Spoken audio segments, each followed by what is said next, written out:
¿Qué tal, amigos? Bienvenidos. Muchas gracias por acompañarnos nuevamente. Sofía, encantada de tenerte en tu podcast. Más encantada yo, Esperanza. Muchísimas gracias por la invitación y por la oportunidad. Oye, híjole, sí quiero que esté Sofía, pero primero quiero a la abogada. Ok.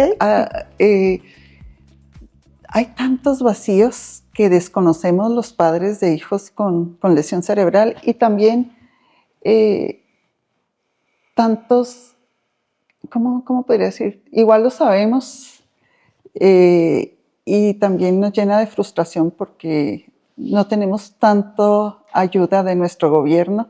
Entonces, pero sí, de perdida conocer y saber qué es lo que contamos para ellos, ¿te parece? Me parece, claro que sí. Bueno, pues Sofía mamá y Sofía abogada van a interactuar bastante porque pues no las puedo desvincular, pero sí definitivamente puedo empezar a platicarte que el Estado de Derecho contempla una situación donde el gobierno tiene completamente dominadas todas las áreas a las que está obligada: salud, educación, transporte, seguridad, pues todo lo que el ciudadano común necesita. Las personas con discapacidad, cualquier tipo, porque además las discapacidades ahora, pues no nada más son las discapacidades que son visibles, como un síndrome Down, como una parálisis.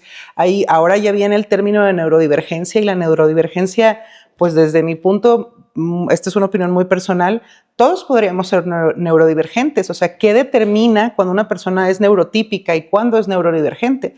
Así como la iglesia nos enseña que cada uno tenemos un alma única, especial y irrepetible, todo el mundo tenemos una función cerebral única, especial y irrepetible. A lo mejor hay un patrón determinado que nos ayuda a llevar a cabo ciertas actividades, no sé, crecer, caminar, controlar esfínteres, comer, que nos da un patrón más o menos regular. Pero a la hora de reaccionar física y emocionalmente ante las situaciones que el mundo nos presenta, pues todo el mundo podemos ser neurodivergentes, o todo el mundo podríamos considerarnos neurodivergentes. Las personas con discapacidad, bueno, la capacidad se entiende legalmente. Antes se entendía con una dualidad: capacidad de goce y de ejercicio.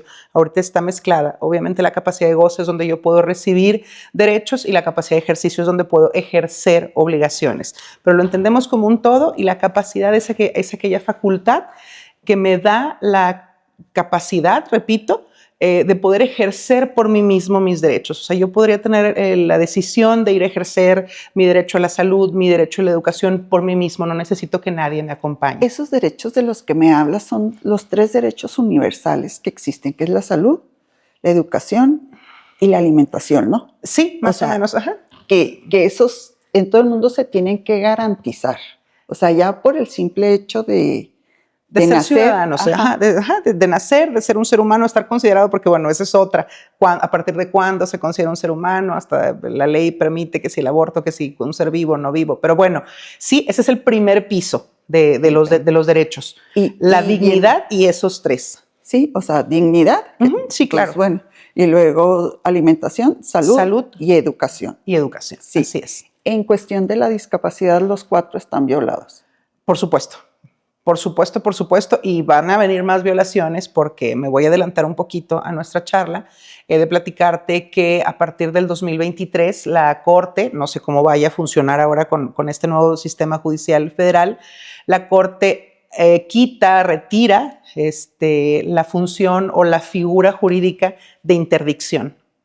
La interdicción es aquella figura jurídica donde una persona, independientemente de su edad, de su género, de su situación social, no puede ejercer por sí sus propios derechos, y hay alguien que se los ejerce. Te voy a platicar cuando en mis tiempos de pasantías, que trabajaba en un despacho, pues no sé, el señor que su esposa padece Alzheimer y necesita sacarle el trámite del pasaporte, o que ya no puede firmar los cheques. Los cónyuges por ley, uno es el custodio o ejerce la patria potestad sobre el otro. Entonces, bueno, el señor ejerce la patria potestad sobre su señora para firmar, para sacarle el pasaporte y todo, porque ya su función cerebral está en detrimento.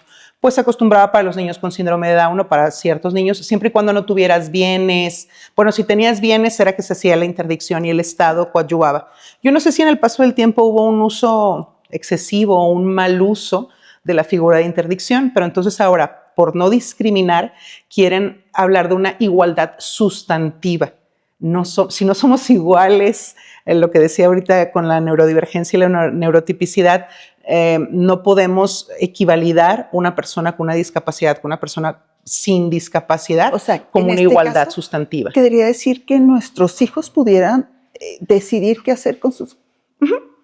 ¿Y cómo? No, pues es imposible. O sea, la figura se entendía, la interdicción, porque había alguien que decía por ti o a través de ti, obviamente con la intención de que quería lo mejor para la persona, ¿verdad? O sea, yo no voy a aceptar la tutela o la custodia de alguien que no conozco, quien no tengo ninguna relación o quien no tengo un afecto. Obviamente, si voy a ser el custodio de mi hijo, pues quiero lo mejor para él y yo voy a ir a exigir en su nombre la salud, la educación, la vivienda, la seguridad, porque él por sí mismo no puede ejercer sus derechos. Entonces yo como su tutor puedo ir a ejercerlos por él. Pues ahora ya no. El Estado de Chihuahua todavía no entra a eso y pues tendríamos que estar pendientes, pero desde el 2023 la Suprema Corte de la Nación hace un decreto donde quita... Pero ¿cómo va a funcionar? O sea, pues no, ¿qué que dicen? cada quien tendría que ejercer sus derechos por sí mismo, lo cual es imposible. Imagínate una persona que está postrada en la cama, que a lo mejor su capacidad de ejercicio está bien, pero que esté postrada, pues ¿cómo va a ir a ejercer sus derechos? Y lo deja tú, por ejemplo, a mí me aterra porque son personas muy inteligentes, lo sabemos, y a veces esas personas pueden comunicar, pero no hay quien los interprete. O sea, acabas interpretando, la familia son los que saben qué quiere, cómo lo quiere y todo, pero no me imagino a mi hijo diciendo en una corte que quiere hacer o no vender o firmar, o sea, si para sacar un pasaporte, fírmale aquí la credencial del lector, o sea, pues, ponle la huella o algo. En Entonces, alguna ocasión que fuimos a sacar el pasaporte a Martín, mi hijo te platicó un poquito, tiene 24 años, él es autista, tardamos mucho para un diagnóstico, para un tratamiento médico correcto. Las primeras veces que me dijeron, no, pues no, el niño está nada más chiple. El niño no tiene nada, está resintiendo que van a nacer su hermanito menor, él es el de en medio, además tengo una hija mayor y una menor. Entonces, nada más se está adaptando a la nueva situación de casa. No, es que tú perdiste un hijo antes y uno después, entonces tú estás muy apegada a él y tú eres la que lo estás haciendo dependiente a ti. Entonces había a mí muchas cosas que no me cuadraban y yo decía, esto no va por aquí, médicos, estudios, terapeutas, escuelas, cuánta cosa. Y en alguna ocasión, pues escribe, lee, es bastante autónomo, gracias a Dios, en muchas cosas, pero tiene una grafía muy, muy mala. Escribe la M enorme y luego la A así chiquita. Entonces le decían, escribe tu nombre completo, se llama Martín Raimundo. Escribe tu nombre completo en este espacio. Le ponía un nombre más chiquito. Y no te sales de ahí. Y yo, sí, o sea, ¿cómo le puedes? La falta de sensibilidad que tenemos también a veces como sociedad, como autoridad, como servidores públicos, es muy, muy corta, es muy limitada. Nos hace falta muchísima empatía, muchísima información. En alguna ocasión en el centro comercial me lo llevo a caminar y luego con el clima extremo aquí en Chihuahua, pues nada más a un lugar techado, porque pues también en los parques luego hay perros y no le gustan los perros, o el ruido, la exposición, muchísimas cosas. Entonces, pues ya a veces yo ya me canso y me siento no sé, en alguna banca y el otro día llego con un policía. Entonces, sí que, no, pues sí, ella es mi mamá. Le digo, ¿qué hizo? No, pues no hizo nada, pero pues anda caminando alborotado. ¿Y qué está haciendo de malo? Pues no está haciendo nada de malo, pero pues causó así como que alerta. Y o sea, hay tanta gente que roba hormiga, que se esconde las cosas, a quien tendrá que cuidar porque tiene que ir a molestar al muchacho. Dije, ¿le debo algo? ¿Hay algún procedimiento que levantar? No, me dijo nada más cerciorarme que es su hijo. Y yo, pues, que no está viendo. O sea, hay cosas que vemos sin ver, sin interés, sin... Y pues bueno, empatía. Sí, es respirar, es tomar aire y seguir adelante. Así es. Regresando a los 4 derechos que tenemos. Alimentación. Nuestros niños, bueno, a ti ya te tocó tarde, el diagnóstico y todo, pero de pequeños batallan mucho para comer. O sea, la alimentación ya desde ahí es un caos y no tenemos nada adaptado, ni hospitales, ni alimentos especiales, ni nada. ¿Qué hacemos? Pues ahí fíjate que yo creo que en cuanto a participación ciudadana, ahora que llega esta oportunidad a mí, la cual agradezco profundamente, creo que hay que socializar más estas cuestiones. Las asociaciones civiles van caminando a pasos muy firmes, muy ciertos hacia adelante. Me da mucho gusto saber que ahora en ciertos medios se les escucha como el cuarto factor de producción. Entonces me parece que las personas que tenemos a alguien con una condición así, porque además es una condición que va en crecimiento, la Organización Mundial de la Salud habla de un 15% de la población de las discapacidades visibles. Ahora, amén las que no sabemos de las neurodivergencias y esas cuestiones, el espectro del trastorno autista es enorme entre el Asperger, el Tourette, la hiperactividad, pues hay un sinfín es un montón de hipersensibilidades o cuestiones que hay. Entonces, bueno, en la cuestión de alimentos, me parece que podríamos ir avanzando siempre y cuando estuviéramos unidos y pudiéramos exigir. Obviamente debe haber no debe haber, perdón, hay medios de defensa que pudiéramos hacer colectivos, pero si tú vas sola, pues a lo mejor no te van a pelar. Si yo voy sola, muy probablemente no vaya a tener un eco, pero esta socialización, esta sensibilización, definitivamente nosotros tenemos el derecho. El otro día tuve una situación con una mamá de un alumno que venía por otra cuestión y cuando le platico más o menos mi historia, me dice, ay, me dice, qué tristeza. Ella trabaja en el Poder Judicial Federal. Me dice, ¿cuánto te debe el Estado a nivel de educación, salud, alimentación, de todo? O sea, inclusive los medicamentos, yo no sé si tu hijo tiene algún tratamiento médico, supongo, los medicamentos no los cubre el seguro. Digo, es un contrato particular, mercantil, con una empresa de seguros, pero la verdad es que no ¿Tú no todo el mundo batallaste para comprarle seguro de gastos médicos mayores? No, pero no lo uso porque no me cubre ningún medicamento. Pero en el momento que le ibas a asegurar, ¿no batallaste? O sea, No se aseguró en cuanto nació. También a lo mejor como tuvimos un diagnóstico tardío, o sea, él se le aseguró en cuanto nació y no hubo problema en meterlo al seguro, pero pues el seguro no ahora sí que fue un batallar.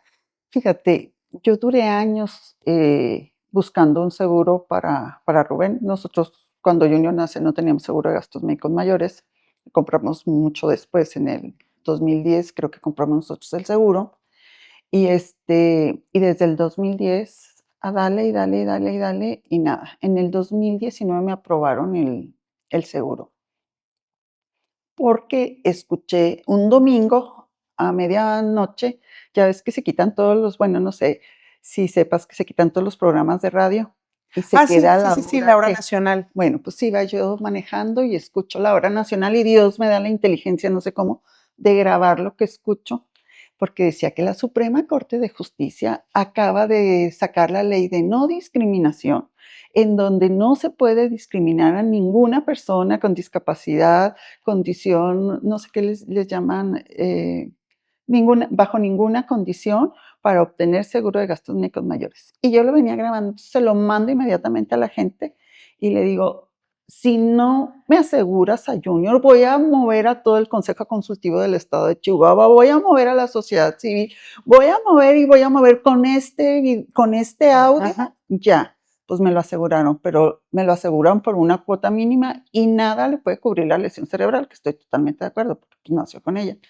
Pero batallé horrores, a mí me daba un miedo, una apendicitis y que bueno, no tener... es que eso es lo malo, que las cosas están, pero no están de forma de oficio por parte del Estado. O sea, no las hace porque las tenga que hacer, las hace cuando uno se lo exige. ¿Tú crees que una mamá, digo, gracias a Dios, hemos tenido tú y yo y tal vez muchas mamás que conozcas, muchos medios, pero ¿cuántas mamás no conocemos que no tienen los medios, que no tienen la inteligencia, que no escuchan el radio, que no saben que pueden pelear por los derechos de sus hijos? Ay, para eso quiero este programa precisamente, para que nos digas cómo hacerle. Yo ahorita te escuchaba decir, una mamá sola no puede. Yo soy un caso de esas mamás que no pudo con la educación de su hijo. Ahí me lo corren y me lo corren de una manera horrible en una escuela y en ninguna otra me lo aceptaron. Entonces, ¿cómo decirles a esas mamás? O sea, ¿cómo decirles a esas mamás que tienen problemas? Nuestros hijos comen y si comen no adecuado, de todas maneras les va bien. Hay niños que dependen de una alimentación especial para vivir. Que el gluten, que ciertas cuestiones que son. Pero los que son de vida a muerte, ¿cómo le hacen para obtener? ¿Cómo hacemos para que la ley, que ya está y que está hermosa en la Constitución, que me respalde, que yo pueda ir y decir, en la Constitución dice que tengo derecho a la alimentación, a la salud, a la educación y a la dignidad. Volviendo al tema del cuarto factor de las asociaciones civiles, me parece que nosotros también como gremio de abogados debemos de trabajar mucho en estas cuestiones pro bono a favor de las familias. Hay instancias, no estoy diciendo que no haya, están las defensorías públicas de gobierno del Estado, la Watch tiene defensoría pública, nosotros tenemos defensoría pública, hay muchas instancias gratuitas, pero pues yo me imagino, estuve colaborando un año en el CRIT, atendiendo a las familias y a las mamás. Me tocaba ver mamás que venían de otras partes del estado, que no tenían dónde quedarse, que no tenían un hijo con una situación especial, sino dos, a veces hasta tres. Muchas veces, además, un niño chiquito, bueno y sano, un marido ausente, sin trabajo, sin nada. Entonces, si no hay ese primer piso ni siquiera para las familias, ¿qué podemos esperar para nuestros niños? Entonces sí hay que hacer un grito, hay que levantarnos, levantar la voz, socializarlo mucho. Trabajo también colaboro con un albergue. Los niños están con discapacidad física, la mayoría motora, y además en condición de orfandad. Entonces, bueno, pues sí, el Estado los mantiene, pero muy simpático porque hubo un cambio de gobierno. Antes les depositaba en una cuenta madre, por así decir, como todos los niños están bajo tutela del Estado, pues tiene el registro, son 20 niños, se deposita ¿Y no tienen ni papá ni mamá o son niños que no los quieren, por decirlo? Algunos son abandonados y otros son huérfanos, pero cuando ya están en el albergue ya tienen su situación jurídica resuelta y son del Estado. O sea, el Estado en algunas situaciones les quitó el cuidado a los papás. Recogimos un niño en Aldama lleno de piojitos su cara, su mamá se dedicaba a la prostitución y su papá no estaba. Entonces hay situaciones donde el DIF los retira de sus casas, hay veces donde son abandonados. Tino, hay un muchacho con parálisis cerebral de no sé, tener unos 40 y tantos años, Tino, su mamá falleció cuando él nace, entonces, bueno, pues queda a cargo Entonces, del ¿hay DIF. un lugar que se encargue de las personas adultas con...? Sí, sí, sí, Sí, sí. wow. Brindemos Alegría para Vivir se llama, es un albergue que está ahí por la colonia Aeropuerto y a tener alrededor de 25, 30 ¿Y para cuántos albergados. tiene capacidad? El plan original eran 20 nada más, están sobrepasados ya, tuvieron que hacer ahí algunas adecuaciones, poner más camitas, unos duermen con las cuidadoras, van y vienen, pero sí habría que hacer ampliar el espacio. Pero sí hay un lugar que atiende en el estado En el estado. personas. Había uno que era algo de Dios, los ojos de Dios o no sé qué. Híjole, lo que pasa es que también en el tema de los albergues con el DIF, al DIF no le da el brazo ejecutor para vigilar tantos albergues. Ese tiempo de ahí en Brindemos, pues también tenemos eventualmente juntas con el DIF y pues no, desgraciadamente también son lugares que se prestan a abusos, a malos cuidados, pues son niños a los que nadie va a ir a buscar. Entonces es una situación también muy difícil y ahí pues más difícil para el Estado porque están siempre 100% a su cargo. Pero te decía que antes hacían el grueso de las personas que habían y depositaban como una cuenta madre y después con un cambio de gobierno, transparencia, gastos y les dan una tarjeta de débito a cada quien. Volvemos a lo mismo, ¿cómo van a ejercer ellos su capacidad de ejercicio? No pueden ir a un cajero, no se saben los números, algunos tienen sus manitas rígidas, o sea, hasta para picarle, acordarte de un NIP y ponerlo en un cajero, no todo el mundo puede. Entonces son de las incongruencias que dices tú, bueno, pues de nada me sirve el dinero, si él no necesita dinero, necesita atención, necesita médico, necesita cuidados, necesita salud, escolaridad. Los CAMPS, los centros de atención múltiple, los de artes y oficios no dan abasto para la cantidad de población que requeriría. En alguna ocasión yo iba a meter a Martín a un CAMP y a la hora que lo evaluó la trabajadora social me dijo, pues es que su hijo está en el limbo, o sea, no está para una escuela regular, pero tampoco está para un CAMP. Y con esa respuesta me la han dado muchísimas veces, en muchas situaciones más. Wow. Oye, ¿qué sabes de que las personas con discapacidad existen para gobierno hasta los 29 años? Que, o sea, como que naces y te pueden ayudar hasta los 29, pero ya después de los 29 ya no. Que Fíjate que no lo había escuchado, pero volviendo al tema que te platicaba en un principio de la interdicción empieza como una figura jurídica que se hace para personas adultas que pierden su facultad o que en determinado momento, en alguna ocasión también me tocó ser tutor provisional de un muchacho de 29 años que había tenido un accidente automovilístico y había quedado parapléjico. Entonces su esposa tenía la custodia y los papás le estaban pidiendo al juez que les regresaran la custodia a ellos para poderlo cuidar, obviamente con el patrimonio del muchacho. Finalmente el juez le retira la custodia a la esposa y se la vuelve a dar a los padres para que la cuide, pero pues no tendría ninguna lógica porque sería discriminatorio. Es como cuando no le quieren dar trabajo a las personas mayores de 40 años y que las personas mayores de 40 años no comemos o qué. O sea, ¿cómo? Sí, ya me ventaneé que tengo más de 40.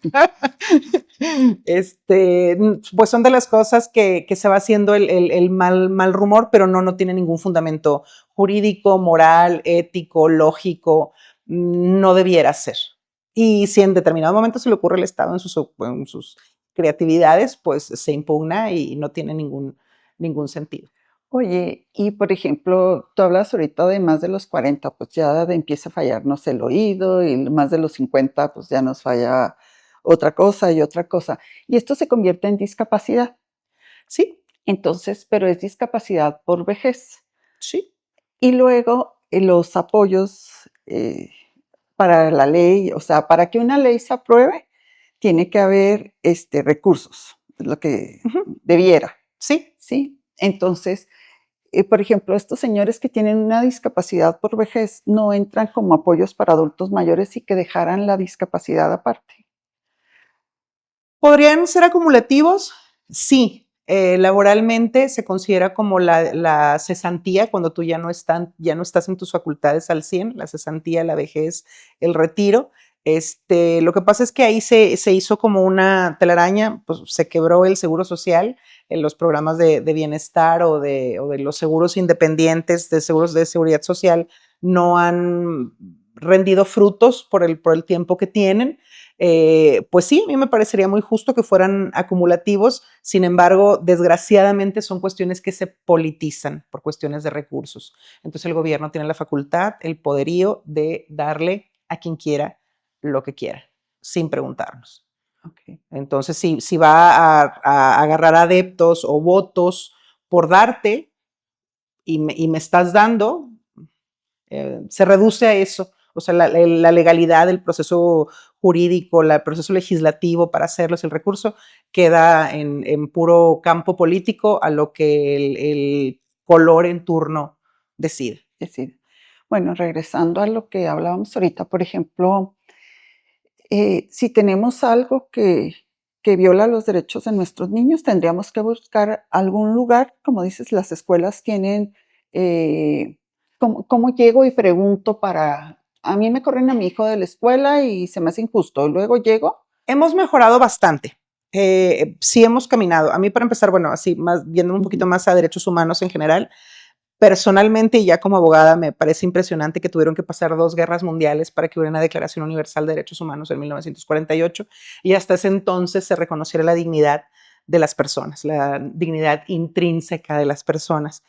Más adelante, en el 2006, 2007 más o menos, hay una declaración para las personas de los derechos de las personas con discapacidad, pero el 2011-12 es un parteaguas porque entonces ya todo es bajo la lupa o con la visión, la perspectiva de derechos humanos. Ahora las escuelas ya se cuidan mucho de no correr tan fácilmente a un alumno. A mí todavía me tocó así que con la mano en la cintura me decía el director, pues no le puedo atender a su hijo, hágale como pueda.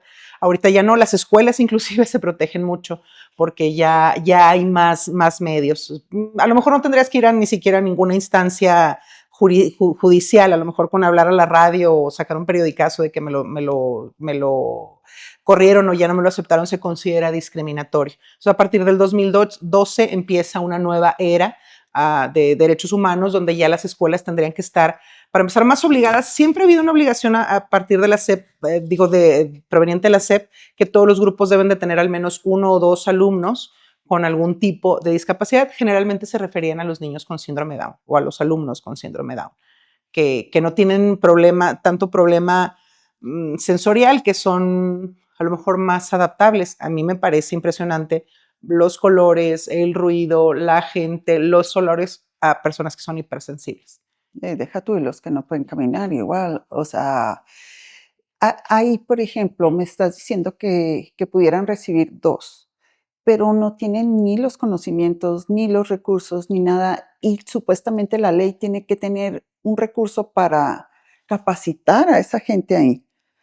Sí, definitivamente cada organismo, dependencia, no sé, secretaría, todos deberían de tener una capacitación y todos, digo, nuestro primer artículo, ahorita tú lo decías, nuestro artículo primero constitucional es de primer mundo. Habla de 11 tipos de no discriminación, edad, discapacidad, género, preferencia sexual, etnia, educación, no sé, es muy, muy vasto, pero nos ha quedado grande, o sea, del dicho al hecho ha habido mucho trecho y no hemos podido cumplimentar a cabalidad el artículo primero porque al Estado, por una parte, no es una población que le interese, prefiere tratar a las personas, no sé, con menos capacidad económica o porque al gobierno federal como que le conviene más tenerlos ahí pausaditos. Pero insisto, si nosotros nos uniéramos o hubiera mayor alianza, mayor cohesión entre nosotros, pues obviamente son cosas que sí se pueden exigir. Yo voy con un juez federal y me tiene que admitir a un niño al seguro de gastos médicos, a una escuela, a un trabajo inclusive. Pero ¿cómo le hago para unirme?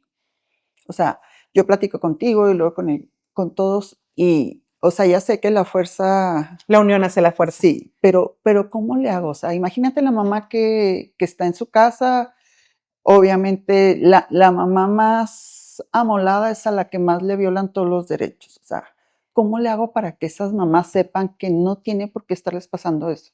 Pues así de primera se me ocurre llegar a la gente, llegar a darle la información a la gente, hacer servicio comunitario, llegar a alguna colonia, algún asentamiento, algún poblado, recabar historias. La verdad es que la voluntad mueve montañas. Entonces, si es por un motivo de eso, decir, bueno, no sé, empezar a hacer un padrón. ¿Cómo consigues tú a las personas que están aquí contigo?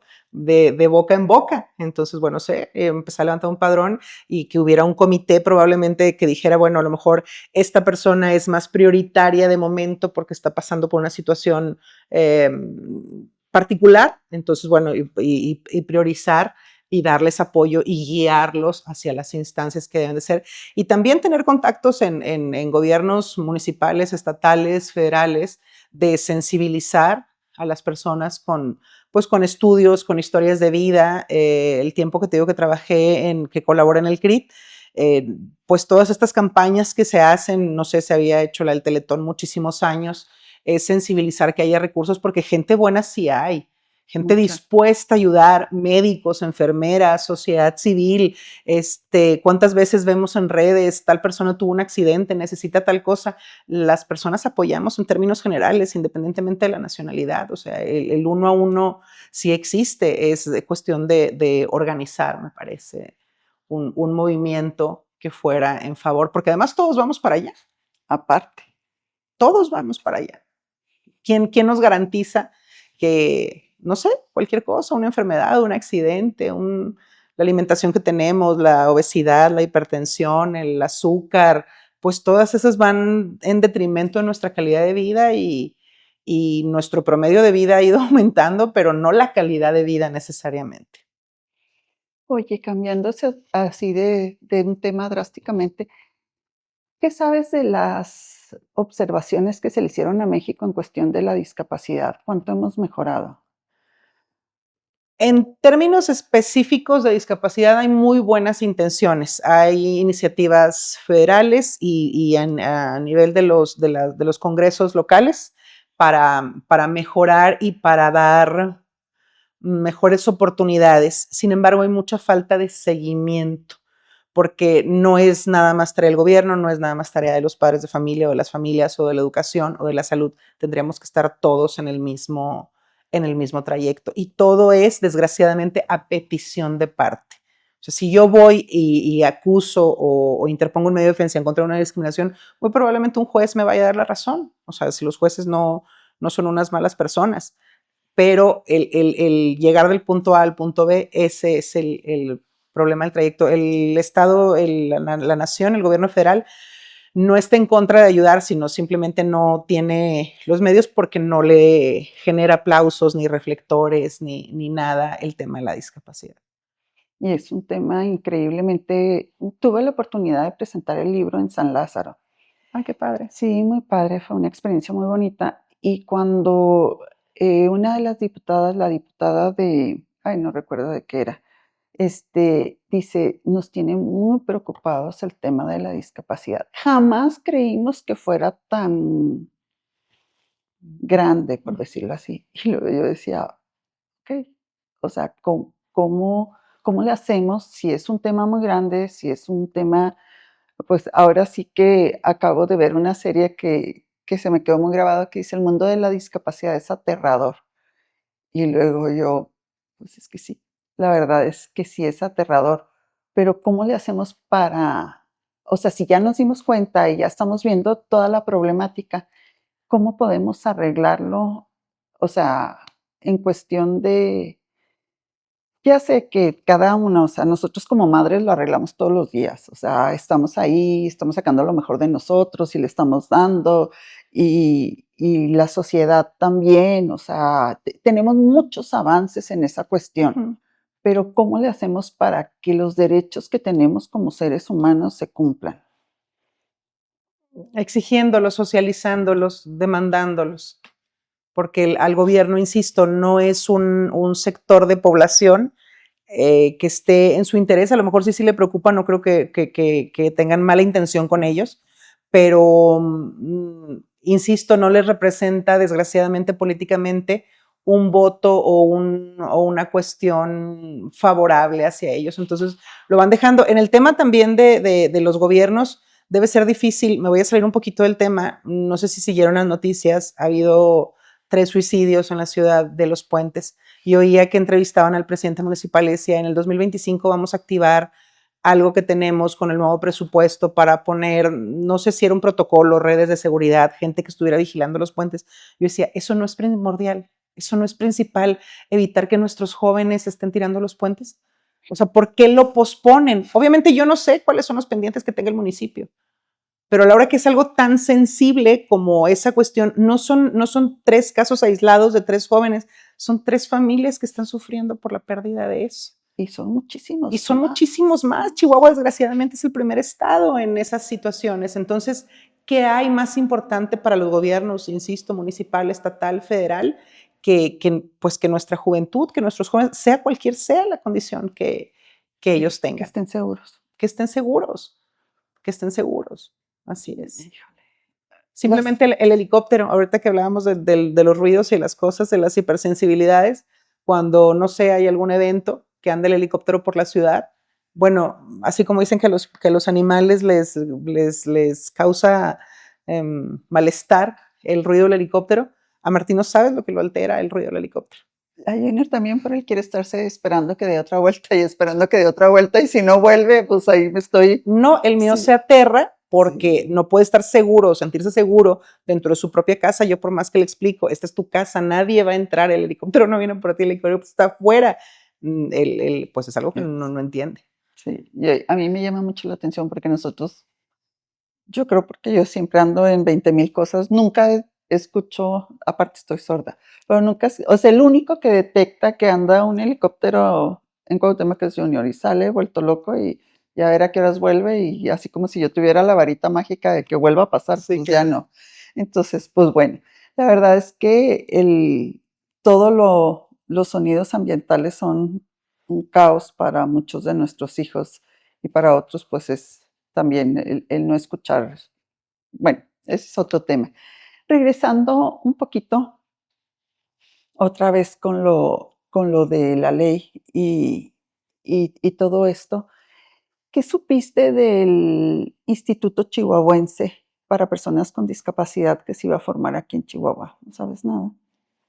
no lo he escuchado, pero pues como lo comentamos, a lo mejor hay buenas intenciones, pero se necesita recurso, se necesita capacitación, se necesita actualización, se necesitan instalaciones.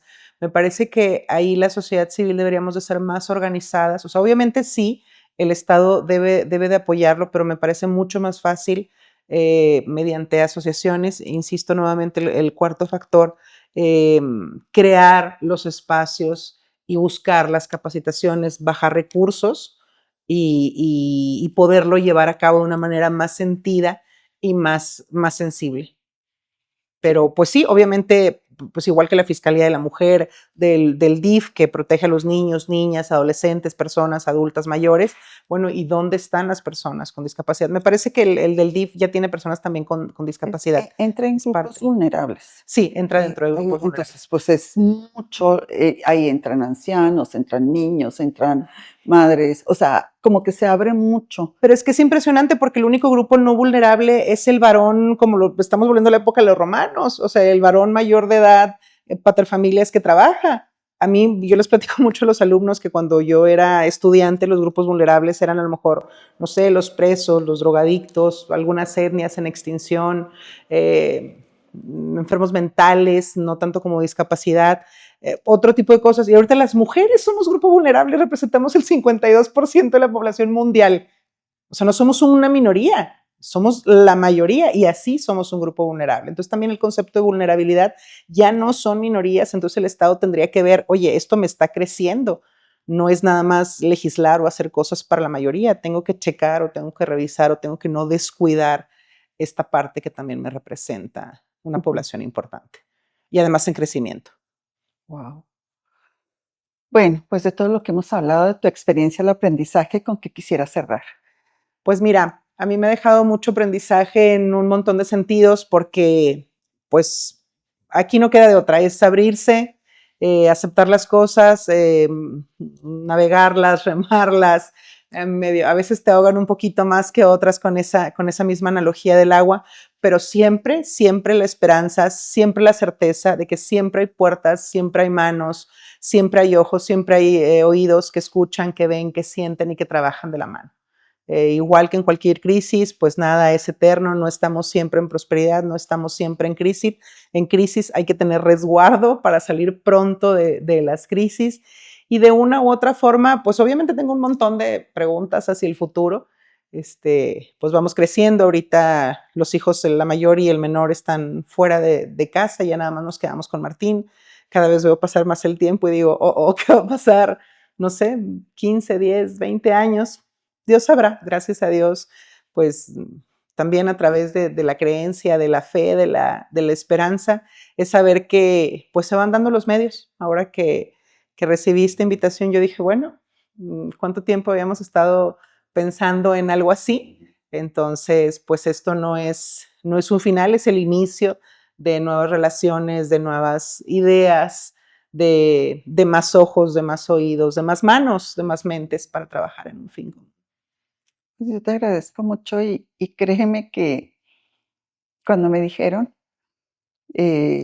pues, qué hacías y todo esto, dije, no, o sea, tengo que tenerla y tenemos que platicar después Claro, porque por tenemos que supuesto. hacer algunos proyectos muy importantes juntas. Definitivamente, definitivamente hay que juntar manos, corazones, que creo, estoy segurísima que hay muchísimos allá afuera en favor de esto. Fíjate que ahorita estuviste hablando mucho de la sociedad civil y yo creo que al menos en mi experiencia, la sociedad civil viene siendo una respuesta increíblemente favorable Ujú, ujú. para todo lo que no cubre ni gobierno ni la misma sociedad de manera individual.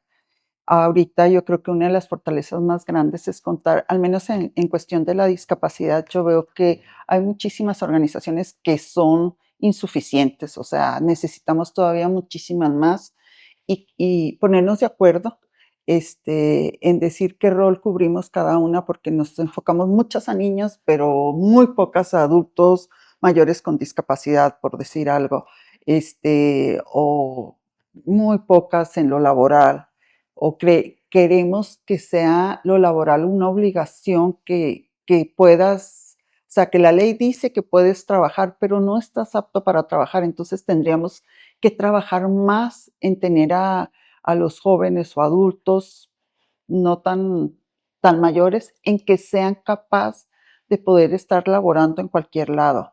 O sea, sin embargo, la sociedad civil ha dado respuesta increíblemente a muchas de estas cosas. Hay un dato muy, muy específico que escuché hace algunos años, no lo tengo concreto, pero era algo así como que en Alemania cada persona, además de su actividad preponderante, no sé, trabajar, estudiar, lo que tenga que hacer, pertenece al menos a 4 grupos más.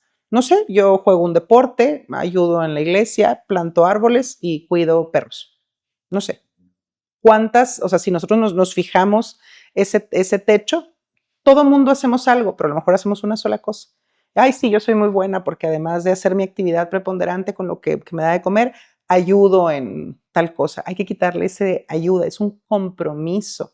Y todos nuestros jóvenes deberían de estar ya involucrados, o sea, toda la juventud que viene y nosotros como adultos que todavía estamos funcionando, comprometidos con al menos 2, 3 grupos, asociaciones, si son religiosas, si son deportivas, si son de ayuda, si son políticas, si son de animales, si son de personas, pero todos deberíamos estar involucrados.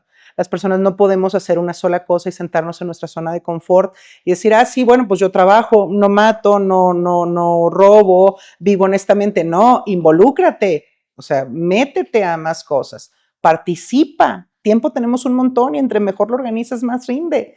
Entonces hay que hacer mucho esa invitación a la sociedad civil y a nuestros jóvenes de participar no en una ni en 2. Es que yo ya cumplo con el deporte o toco el violín o represento tal cosa. No, haga algo más. Entonces, porque nada más a través de nosotros somos quienes lo padecemos y en nosotros está la solución y la respuesta. Podemos exigirle al papá gobierno, pero el gobierno no es más que un ente jurídico, es un ente ficticio y hoy está uno y mañana está otro.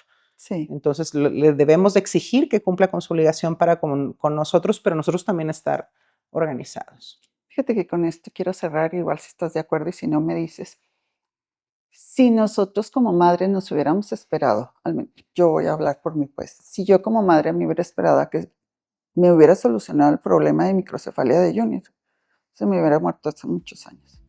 O sea, definitivamente no hay que perder tiempo esperando a que el gobierno te dé una solución. O sea, muévete rápido como mamá, muévete rápido en lo que tengas que hacer.